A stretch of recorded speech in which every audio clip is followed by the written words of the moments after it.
30 days with God లో 3వ దినముగా ఈరోజు దేవుడు ఇచ్చిన వాగ్దానము. యాకోబు 5:16. నీతిమంతుని విజ్ఞాపన ప్రార్థన మనఃపూర్వకమైనదై బలము గలదై ఉండును.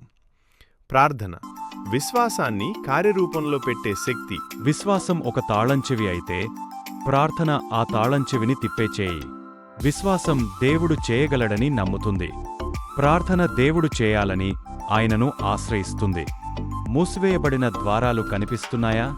మార్గం కనిపించడం లేదా? పరిస్థితులు అసాధ్యంగా అనిపిస్తున్నాయా? నిరుత్సాహపడవద్దు.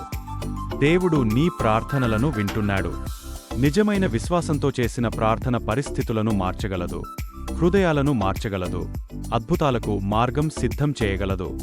ఈ రోజు నీ విశ్వాసం అనే తాళంచెవిని ప్రార్థన అనే చేతితో ఉపయోగించు. దేవుడు నీ కొరకు తలుపులు తెరవగలడు.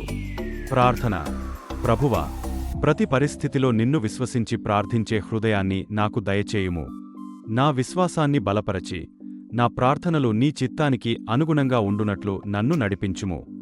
యేసు నామములో అడుగుచున్నాము తండ్రి. ఆమేన్. విశ్వాసం తాళంచెవి అయితే ప్రార్థన దానిని తిప్పేచేయి. ఈ సందేశం మీకు ఆశీర్వాదకరంగా, ప్రోత్సాహకరంగా అనిపించి ఉంటే దయచేసి మీ కుటుంబ సభ్యులతో, స్నేహితులతో మరియు మీకు తెలిసిన వారితో షేర్ చేయండి. మీ ఒక్క షేర్ ఎవరికైనా నిరీక్షణను, ధైర్యాన్ని మరియు దేవుని ప్రేమను చేరవేయగలదు. దేవుడు మిమ్మల్ని సమృద్ధిగా ఆశీర్వదించునుగాక. ఆమేన్.